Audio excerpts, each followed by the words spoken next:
आज जो भी हमने ये सुना, क्या था उसका गुनाह जो हम सब पर बोझ उठाए जा रहे।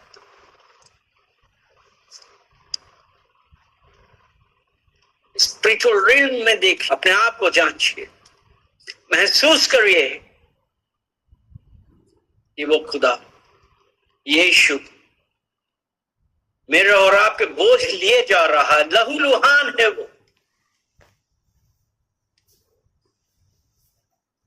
कांटों का ताज है उसके सर, छिन्न भिन्न हो गया उसका शरीर,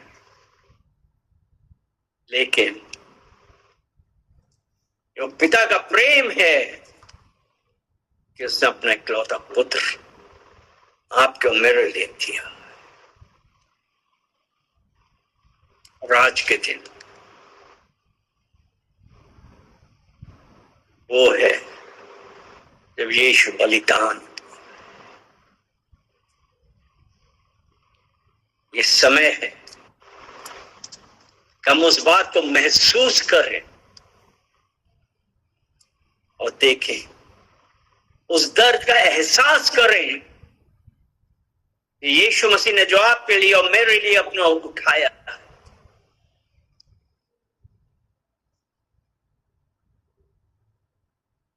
और जब हमको यह एहसास होता है, तब हमारा उस परमेश्वर, उस खुदा के साथ हमारी रिलेशनशिप डेवलप होती है। हाउ क्लोज वी आर, हम उसके कितना करीब हैं।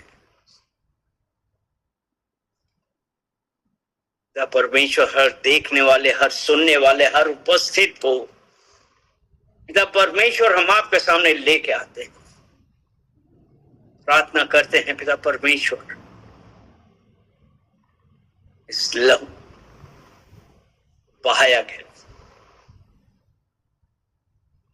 एक को छू,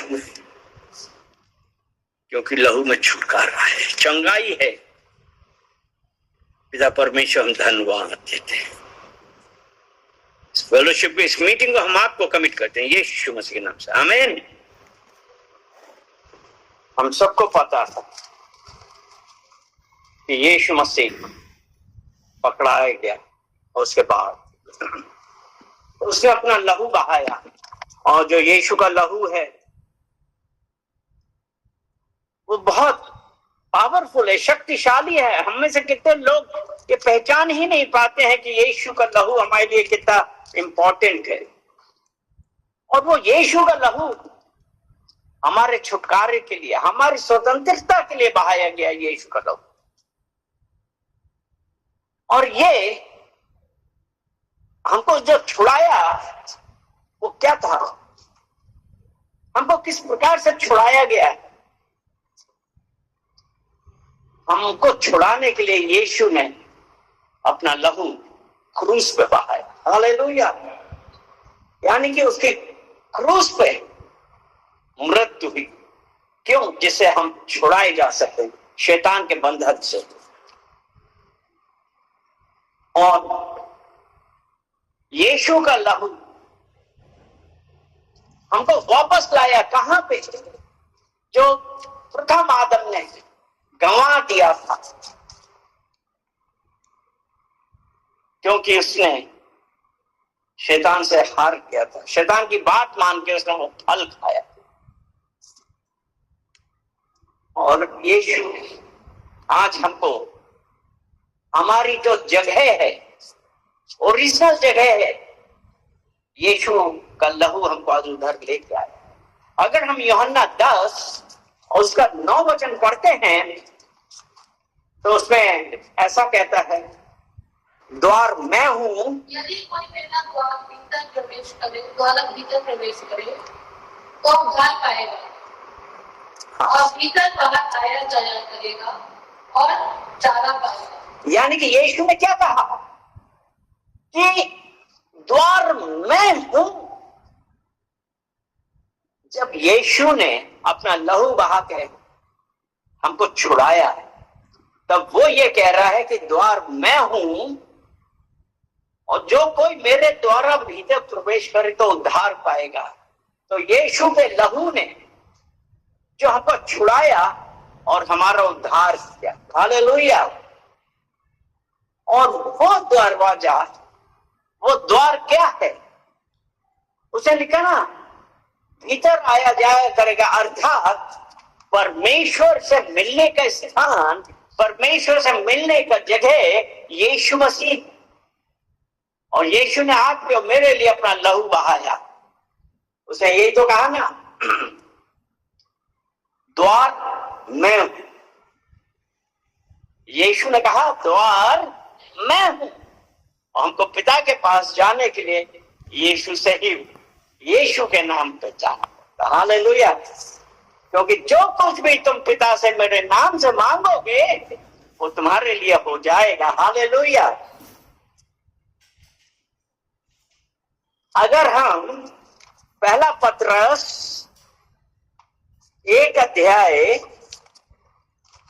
और उसका 18 और 19 पढ़ेंगे। क्योंकि तुम जानते हो कि तुम्हारा निकम्मा चाल चलन जो बाप दादाओं से चला आता है, उससे तुम्हारा छुटकारा चांदी सोने अर्थात नाशवान वस्तुओं से नहीं हुआ। हाँ, यहाँ पे जो क्या है कि जो छुटकारा, रिडेम्पशन, जो हमारा छुटकारा हुआ है, वो जो बाप दादाओं से चला आ रहा था, निकम्मा चाल चलन जो बाप दादाओं से चला आता था, उससे तुम्हारा छुटकारा चांदी सोना अर्थात नाशवान वस्तुओं के द्वारा हमारा छुटकारा नहीं हुआ है। अगर आज हम ये सोचते हैं कि हमने बहुत दान किया, हमने ऐसा किया, तो हमारा छुटकारा हुआ नहीं। हमारा छुटकारा कैसे हुआ? 19 वचन पढ़ेंगे। मसीह के बहुमूल्य लहू के द्वारा हुआ। हालेलुया। यानी कि जो निर्दोष था, निष्कलंक था, वो आपके और मेरे लिए उसका लहू बहाया, और उस मसीह के बहुमूल्य लहू के द्वारा हमारा उद्धार। हालेलुया। तो आज जब हम ये देखते हैं कि वो लहू, हमारे उद्धार के लिए लहू कहां बहाया, 7 जगह हैं।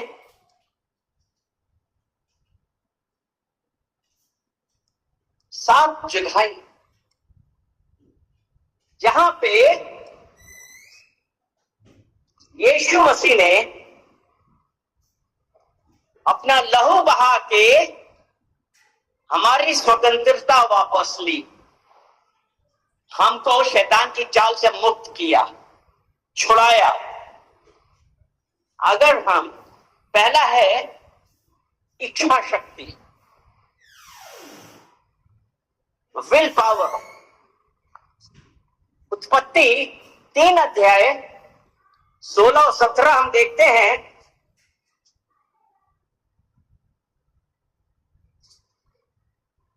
उत्पत्ति 3 और उसका 16-17। फिर स्त्री ने उससे कहा, मैं तेरी पीड़ा और तेरे गर्भवती होने के दुख को बहुत बढ़ाऊंगा। तुम मेरे मुंह का गाना उत्पन्न करेगी और तेरी लालसा तेरे पति की ओर होगी, और वह तुझका भरोसा करेगा। और आदम से उसने कहा, तूने जो अपनी पत्नी की बात सुनी और जिस वृक्ष के फल के विषय में मैंने तुझे आज्ञा दी थी कि तू उसे न खाना, उसको तूने खाया है, इसलिए वो भी तेरे कारण शापित है। तू उसके फल जीवन भर दुख के साथ खाया करेगा। यहां पे हम क्या देखते हैं? आदम और हवा ने क्या किया था? वो परमेश्वर ने जो फल खाने के लिए मना किया था, उन्होंने वो खाया। यानी कि उनको अपनी इच्छा शक्ति के ऊपर,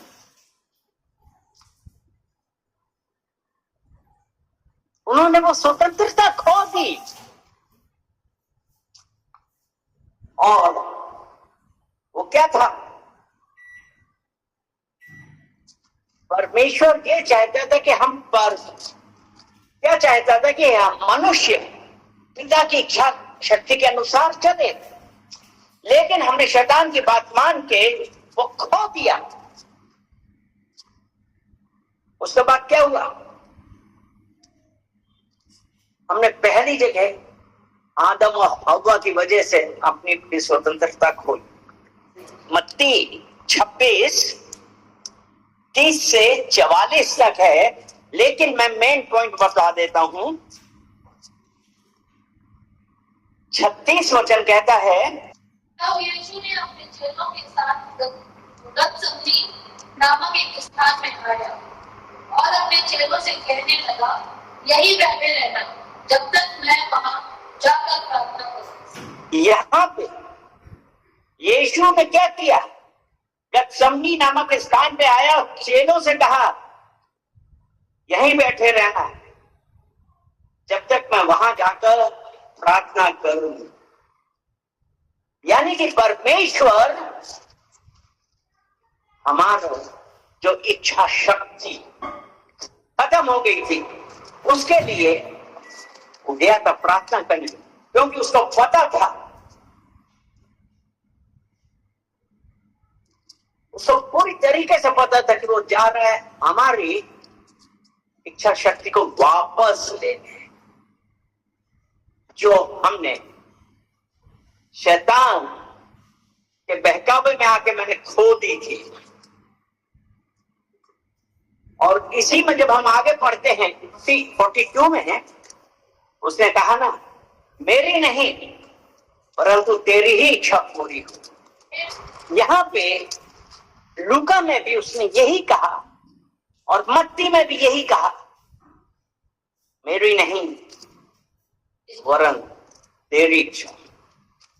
और जब हम देख रहे थे लूका में कि यीशु हमारे छुटकारे के लिए उसको कष्ट हुआ था और वो जाके प्रार्थना कर रहा था, और इतनी वेदना थी उसके अंदर, वे अत्यंत संकट में व्याकुल होकर और भी हार्दिक वेदना से प्रार्थना करने लगा। उसका पसीना मानो लहू की बड़ी बड़ी बूंदों के समान भूमि पर गिर रहा था।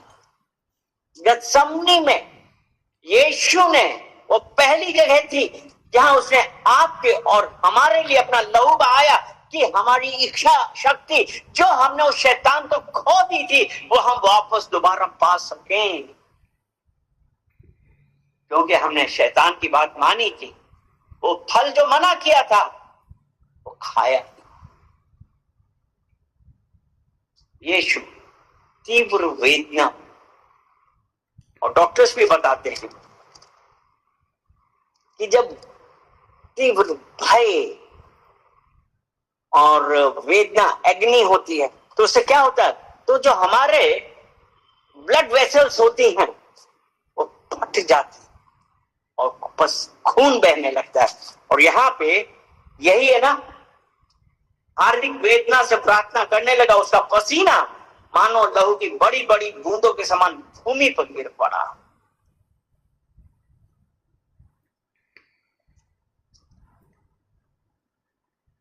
हमारी इच्छा शक्ति जो हमने खो दी थी उसके। दूसरी जगह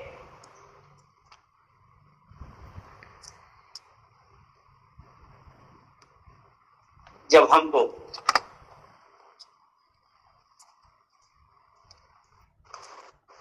कि यीशु मसीह को घोड़े मारे गए, चाबुक मारे गए, और उस लहू के द्वारा वो जो लहू बहाया गया, जो कोड़े मारे गए, अगर हम निर्गमन 15 उसका 26 देखते हैं, यानी कि यहाँ पे क्या था, यहाँ पे वो लिखा ना कि जितने भी रोग मैंने मिस्रियों पर भेजे, कि जब हम डिसओबीडियंस में, अनाज्ञाकारिता में थे, तो हमारे ऊपर क्या हुआ था, बीमारियां आई थी, रोग आए थे। और हजारों साल के बाद क्या हुआ, यीशु मसीह कोड़े मारे गए, चाबुक से मारा गया, और ऐसा मारा गया कि हम उसको पहचान नहीं पा रहे थे। वो चाबुक किस प्रकार के थे, इमेजिन करिए। इसमें लोहे की कीलें थी, जब एक बार चाबुक मार के खींचा जाता था तो उसका लहू साथ में खिंचा था, उसका मांस निकल के आता था और हम उसको समझ नहीं पाते थे।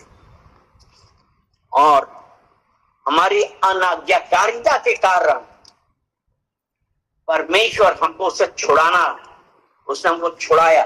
अगर हम मत्ती 27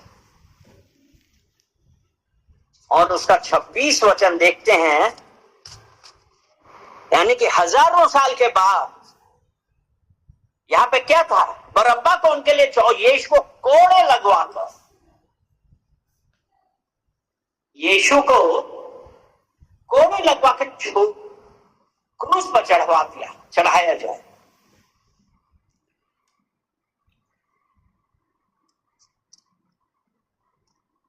क्यों? और ये जो कोड़े लगाना, ये क्या था? सबसे क्रूएल फॉर्म की पनिशमेंट की, दंड देने के लिए सबसे विभत्स, वेरी क्रूएल फॉर्म। क्योंकि अभी मैंने जो बताया कि वो कोड़े कैसे थे, उनमें लोहे की कीलें थी, जब मारा जाता था तो मांस खिंचाता था। और यहां पे और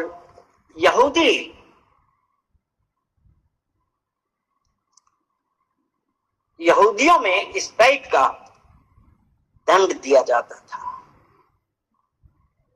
और ये सबसे क्रूरल फॉर्म थी दंड देने की, क्योंकि इसमें लोहे के कीले लगे, इसका सब था। और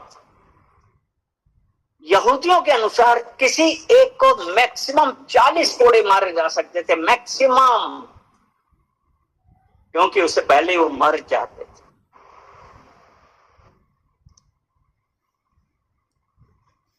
अगर हम व्यवस्था विवरण 25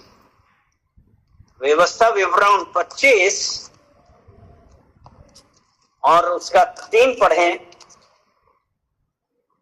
वह उसे 40 कोड़े तक लगवा सकता है, इससे अधिक नहीं लगवा सकता। ऐसा ना हो कि इससे अधिक कोड़े मारने से तेरा भाई के दृष्टि में कुछ, यानी कि यह क्या था, मैक्सिमम 40 कोड़े, मैक्सिमम 40 कोड़े था। और हमारे परमेश्वर के साथ क्या हुआ? हमारे परमेश्वर के साथ क्या हुआ था? अगर हम यशायाह 53 उसका 5 पढ़ते हैं, यशायाह 53 उसका 5 हम देखें,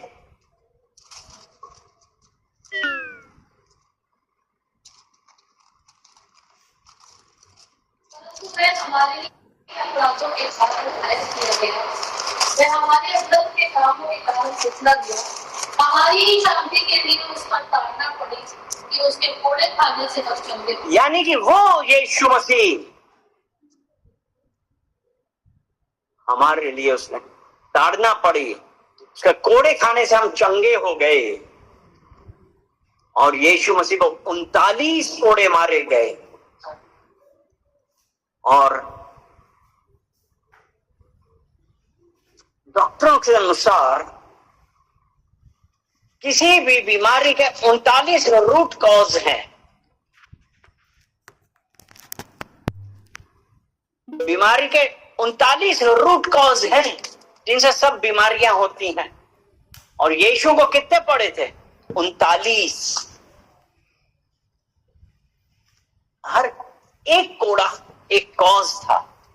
और जब उसने कहा ना कि उसके कोड़े खाने से हम चंगे हो गए, तो यीशु ने जो लहू बहाया वो हमारी और आपकी चंगाई के लिए बहाया। यीशु ने हमारे लिए लहू बहाया कि हमारा चंगाई हो जाए। कैसे? उसके लहू बहाने से। और 39 रूट कॉज हैं जो हमारी बीमारियों के।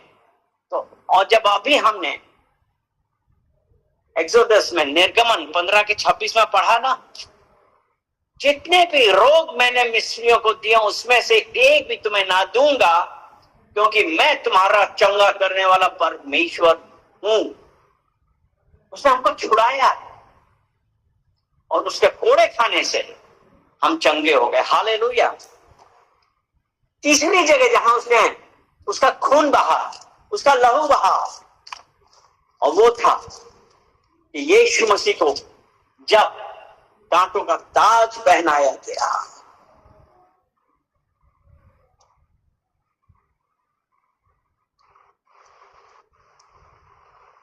ये अभी हमने उत्पत्ति 3 का पढ़ा था ना, 3 में 17, 18, 19, और अगर उत्पत्ति 3 उसका 18 पढ़ते हैं तो उसमें ऐसा लिखा ना, ऊंट कटारे होंगे और वे, हाँ हाँ, और 19 वचन, और अपने माथे के पसीने की रोटी खाया करेगा और अंत में मिट्टी में मिल जाएगा, क्योंकि तू इसी से निकला गया है और तू मिट्टी तो है और मिट्टी की में फिर मिल जाएगा। यानी कि क्या है कि जो ऊंट कटारे उगाएंगे और यीशु को जो मुकुट दिया गया था वो कौन सा था? कांटों का। और फिर उसने कहा ना, जब जो भूमि है जब अन्न उग जाएगी, साथ में ऊंट कटारे भी होंगे, यानी कि हमारा खून बहाएगा और अपने माथे के पसीने की रोटी खाया करे। यीशु ने आपके लिए और मेरे लिए वो कांटों का मुकुट पहना कि उस जो लहू बहा उसके द्वारा हमारी हर जरूरत,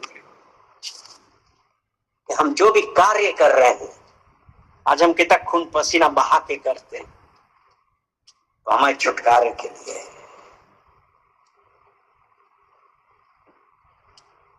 यीशु मसीह को जब मारा गया था उसके बाद क्या किया गया? मारने के बाद उसके सर पर कांटे का मुकुट रखा, और जब कांटे का मुकुट रखा तो खून वहां से बह निकला उसके चेहरे के ऊपर। और यहां पे हम क्या देख रहे हैं? उत्पत्ति में अभी हमने देखा ना, हम बीज बो रहे हैं, हमारे लिए अन्न निकल रहा है, उसके साथ ऊंट कटारे भी। और यहां पे यीशु ने अपना लहू बहाया, जो कांटे के ताज से जो लहू बहा, इसने क्या किया? इसने हमारी पॉवर्टी को ब्रेक कर दिया। जीवन जो पसीना में तो खाएगा, तो आज जो वो यीशु का लहू है वो हमारी हर कमी को पूरा कर रहा है। हालेलुया। मत्ती 27 और उसका 29 पढ़ेंगे। और कांटों का मुकुट उठकर उसके सिर पर रखा और उसके दाहिने हाथ में सरकंडा दिया और उसके आगे घुटने टेक कर उसे पट्टियों में उड़ाने लगे। हे यहूदी के राजा, उसने क्या कहा? और कांटों का मुकुट गूंथ के उसके सर पर रखा, उसके दाहिने हाथ में सरकंडा दिया, उसके आगे घुटने टेक तो उसको ठट्ठों में उड़ाने लगे और कहा, हे यहूदियों के राजा, नमस्कार। और ये हमारी स्वतंत्रता है,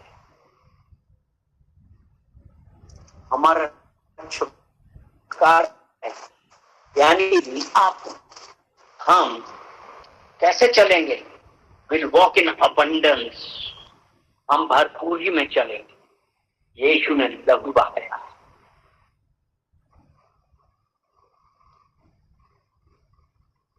और हम अपनी इस मेहनत का अबंडेंट सप्लाई देखेंगे परमेश्वर की तरफ से, तो आज हम अपने ऊपर, अपने व्यापार पे, अपने बिजनेस पे, अपने जॉब पे, हर जगह ये कहेंगे, यीशु तेरे सर से जो कांटों के ताज का बहता हुआ लहू है, ये आज मैं हर जगह लगा रहा हूं, क्योंकि इस लहू ने मुझे छुटकारा दिया, इस लहू ने मुझे अबंडेंस दी है। आज वो लहू हमारी अबंडेंट सप्लाई का है। हालेलुया। उसके हाथ छेदे गए,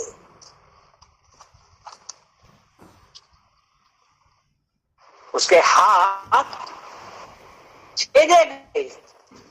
उत्पत्ति 1 हम देखते हैं जल्दी से।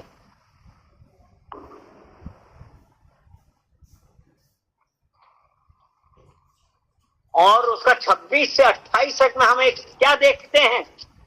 उत्पत्ति 1 26 से 28 में उसने क्या किया कि परमेश्वर ने हमको अपने स्वरूप समानता में बनाया। उसके बाद परमेश्वर ने हमको क्या किया था? परमेश्वर ने आशीष दी और कहा पूरा फलो और सब समुद्र की मछली, रेंगने वाले आकाशीय पक्षी, सबको अपने अधिकार में ले लो। यानी कि परमेश्वर ने हमको अधिकार दिया था प्रत्येक चीज के ऊपर, क्योंकि परमेश्वर ने हमारी रचना अपने स्वरूप को अपनी समानता में करी और साथ में उसने हमको अधिकार दिया। और जब उसके इन हाथों में, और लेकिन हुआ क्या था? आदम और हव्वा ने यह अधिकार खो दिया था, क्योंकि परमेश्वर ने जब उनको बनाया था तो ईडन गार्डन में परमेश्वर ने उनको सब चीज पर अधिकार दिया था, सब चीज पर अधिकार दिया था, लेकिन उनके पाप ने, उनके डिसोबीडियंस ने ये सब खो दिया था। यीशु ने के हाथ में जब कीले गाड़े गए, हम जो काम करते हैं अपने हाथों से करते हैं ना, और वो जो कीले गाड़े गए, वो लहू बहा, वो लहू बहा वो काहे के लिए था?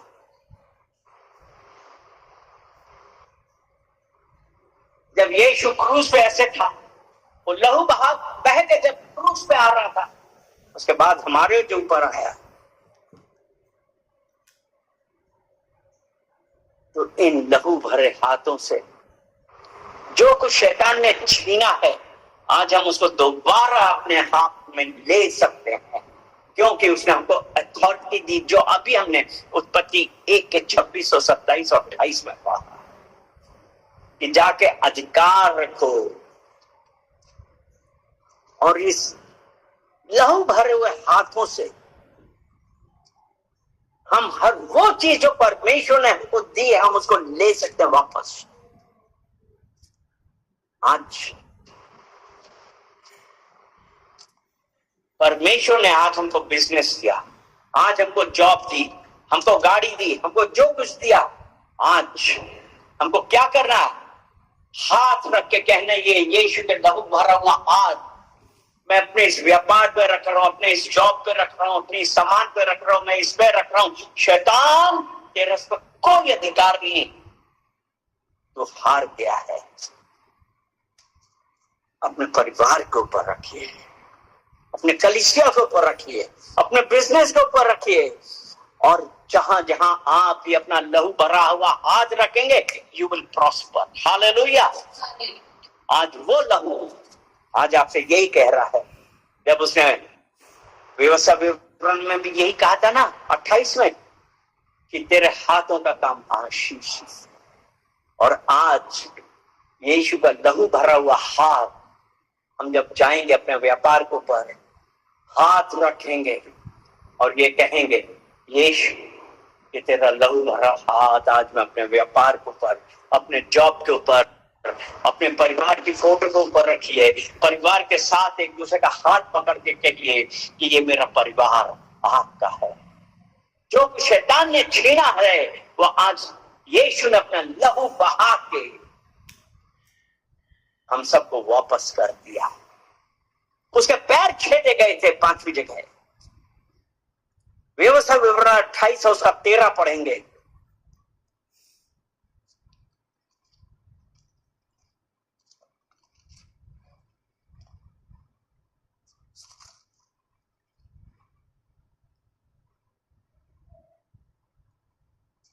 और यहोवा तुझे पूछ नहीं से ठहराएगा। Make you head not the tail. और परमेश्वर का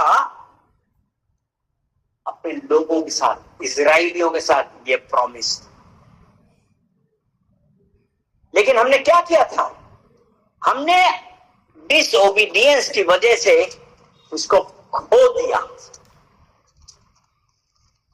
परमेश्वर ने कहा ना तुम सर हो पूछ नहीं, लेकिन हमने क्या किया? परमेश्वर की आज्ञा नहीं मानी और इसको हमने खो दिया था। लेकिन आज वो परमेश्वर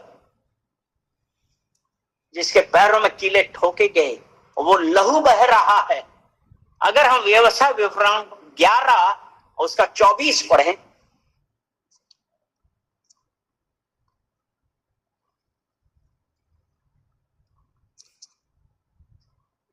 जिस जिस स्थान पर तुम्हारे पांव के तलवे पड़े वे सब तुम्हारे ही हो जाएंगे, अर्थात जंगल से लबानोन तक और बरात नामक महानद से लेकर पश्चिम के समुद्र तक तुम्हारी सीमा होगी। यानी कि परमेश्वर ने क्या कहा? जिस जिस स्थान पर तुम्हारे पांव पड़ेंगे, यीशु के तलवों पर कीले ठोकी गई, वो लहू भरे हुए पैर आज जो उसने अपने लोगों को दिए हैं, उन इजराइलियों को जब हमने यीशु को स्वीकार किया तो हम इजराइली। और उसने कहा जहां जहां तुम्हारे पांव पड़ेंगे वो सब मैं तुम्हें देता हूं। उसने कहा ना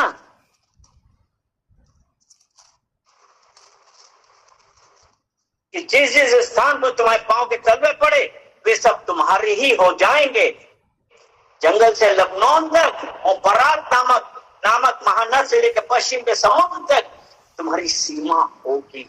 परमेश्वर का पैर, लहू वाला पैर जहां जहां पड़ रहा है। तो जो भी डोमिनियन हमने खो दिया था आज वो हमको वापस मिला। यीशु ने आपके हमारे लिए अपना लहू बहाया। परमेश्वर का राज्य है यहाँ। हालेलुया। अगर परमेश्वर ने यहोशू को क्या बोला था? यहोशू 1 उसका 3, जहां तुम्हारे पांव पड़ेंगे वो भूमि तुम्हारी है।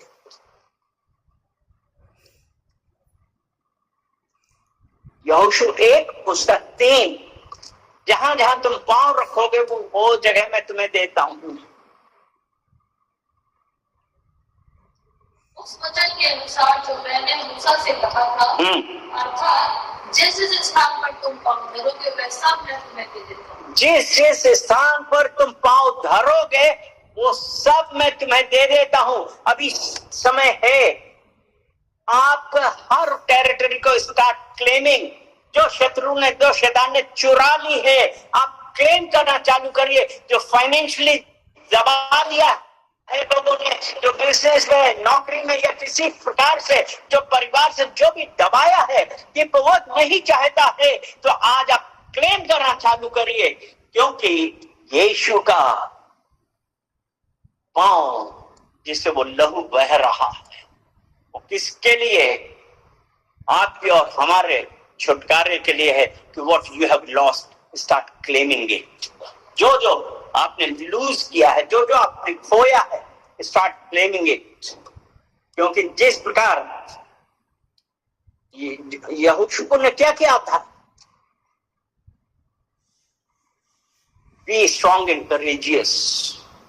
यहोशू 1 उसका 9 में है। तो उसी प्रकार हमको क्या करना है कि हमको जो कुछ भी है हमको वापस लेना। हमारा परिवार, हमारा मकान, शैतान ले नहीं सकता है। शैतान की कोई छाल नहीं ले सकते, हम वापस लेंगे। शैतान बहुत चाह रहा था कि मकान बिक जाए, लेकिन today we are going to claim it back, Yeshu Masih के नाम से। जो कुछ भी शैतान ने दिया आज हम सब वापस लेंगे, क्योंकि यीशु का वचन कहता है जहां जहां तुम्हारे पांव पड़ेंगे वो मैं तुम्हें देता हूं। छठी जगह जहां यीशु का लहू बहा था, उसकी साइड में भाला घोंपा गया था।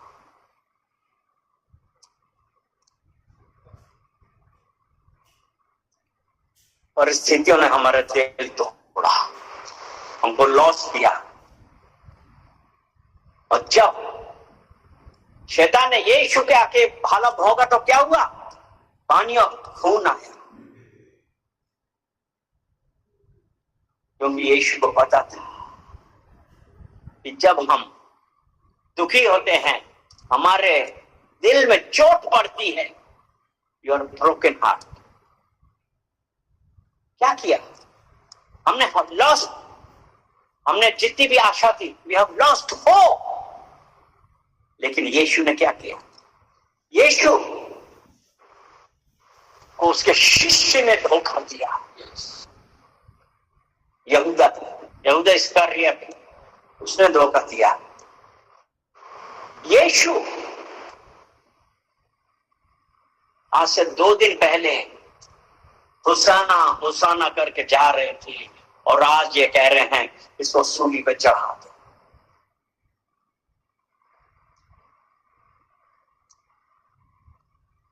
क्यों? उनको था ये राजा हमको हम सब चीज से छुड़ा देगा, रोमियों से छुड़ा देगा। लेकिन यहां पे आज वो सब जने क्या चिल्ला रहे हैं? इसको सूली पे चढ़ा दो। बरनबास को छोड़ दो और इसको सूली पर चढ़ा दो। लेकिन आज यीशु ने क्या किया? उसका दिल टूट गया था, और he was found naked। जब वो क्रूस पे था, उसके सब कपड़े टूट गए थे। क्रूस पे था। इवन जो उसके साथ के जो इनर सर्कल था, जो उसके करीब वाले थे, उन सब ने मना कर दिया था। पतरस ने कहा मैं तुझको नहीं जानता।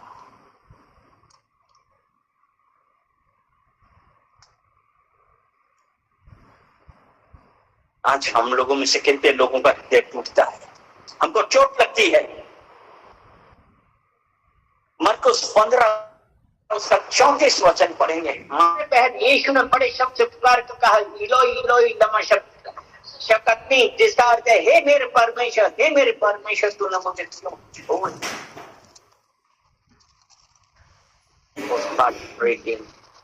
यीशु का हृदय टूट गया था। वो पिता से कह रहा कि तुमने मुझे क्यों छोड़ दिया है।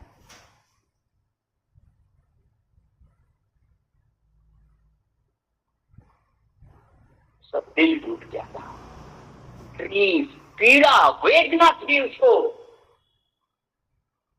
क्योंकि उसको सबने त्याग दिया था। और ये जो खून और पानी वेदना के कारण ये हो गया था। और मेडिकली ये भी कहा जाता है कि जब इस प्रकार की वेदना आती है तो हमारे हृदय में क्या होता है? हमारे हृदय के चारों एक सैक, पानी का पाउच है, वो फट जाता है और वो सैक बन गया। तो जब उस सिपाही ने मारा भाला से, क्या किया? उसने उसका हार्ट नहीं किया था, उसका हार्ट में नहीं मारा था, लेकिन वो जाके उस सैक में लगा तो पानी और खून बहा। परमेश्वर का जॉय क्या किया? चुरा लिया, क्योंकि उसका दिल टूट गया।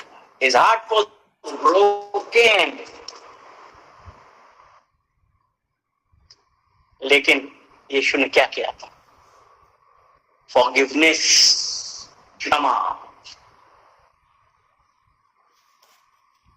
और हमारे जीवन में हमारे हृदय के जोड़ने के लिए सबसे बड़ी चीज है क्षमा। लूका 4 उसका 18-19 पढ़ेंगे। यहां पे उसने यही कहा ना, प्रभु के प्रसन्न रहने के वर्ष का प्रचार करो। ये यीशु मसीह की मिनिस्ट्री के बारे में है। यानी कि यीशु ने अपने मिनिस्ट्री के बारे में बताया। तो आज जब वो लहू और पानी बहा है, तो हम we can claim back our heart. हमारे दिल में कोई भी चोट लगी है, लेकिन हम क्षमा कर रहे हैं, and we can claim it. 53:5 यशायाह में हमने क्या पढ़ा था? यशायाह he was bruised, यही है ना?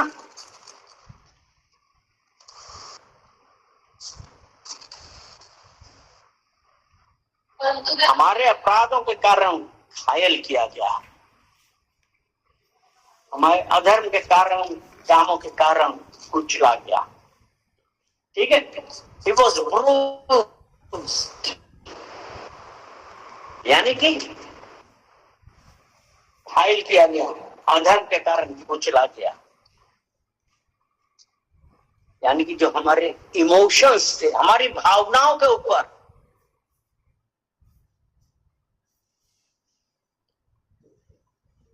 क्योंकि हमारी भावनाओं के ऊपर अधिक होगा। और क्या हुआ था? जो हमारा इनर मैन है, उसके ऊपर आघात हुआ, उसके ऊपर चोट पड़ी थी। क्योंकि यशायाह 53:5 में यही तो लिखा है ना। और ये जो ये लिखा ना, अपराधों के कारण घायल किया गया, हमारे धर्म के कारण कुचला गया। अधर्म यानी कि वो जो खून बहा रहा था, that was inside, हमारे अंदर, वो बोलते हैं ना, वो खून के आंसू रो रहा था। और परमेश्वर का वचन बताता है, निर्गमन 20 और उसका 5,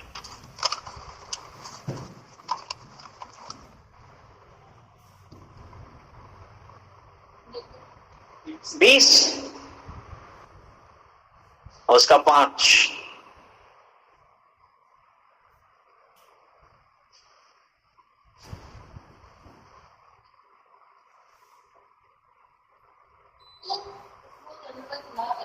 तो उनको दंडवत ना करना, ना उनकी प्रार्थना करना, क्योंकि मैं तेरा परमेश्वर यहोवा जलन रखने वाला परमेश्वर हूँ। जो मुझसे बैर रखते हैं, उनके बेटों, पोतों और पर पोतों को पितरों का दंड दिया करता हूँ। यानी कि वो 3री से 4थी पीढ़ी तक वो दंड देता है। और यही कहलाता है जनरेशनल कर्स। जो बाप दादाओं के द्वारा किए गए पाप हमारे ऊपर आ जाते हैं, जनरेशनल कर्स। और आज चाहे मसीही हैं चाहे नहीं है, हम में से कई लोग ऐसे हैं जो आज इस जनरेशनल कर्स से पीड़ित हैं। जो बाप दादाओं से चला आ रहा श्राप आज भी हमारे ऊपर है, और उसकी वजह से हम अंदर ही अंदर घायल किए जाते हैं, अंदर ही अंदर प्रॉब्लम होती है। लेकिन यीशु हमारे ही कारण घायल किया, हमारे ही कारण कुचला गया। और जा तो हम अंदर ही अंदर चंगाई प्राप्त कर रहे हैं। जो हम घायल किए गए हैं, जो वेदना है, वो यीशु मसीह के घायल होने से हमारी चंगाई हो गई। जो आज हम आंतरिक रूप से, अंदरूनी रूप से हर्ट हैं, लेकिन यीशु के कारण हमारी चंगाई हो गई है। और उस लहू के कारण हमारी चंगाई हुई है, फिजिकली, शारीरिक रूप से, आत्मिक रूप से और इमोशनल, भावनात्मक रूप से। इमोशनली आज यीशु का लहू हमको छुड़ा रहा है, हमें चंगाई दे रहा है, शारीरिक, आत्मिक और भावनात्मक। तो यीशु ने जो 7 जगह लहू बहाया वो ये था। तो हम उस परमेश्वर का धन्यवाद देते हैं कि उसके लहू बहाने से हमारा छुटकारा हुआ। हालेलुया।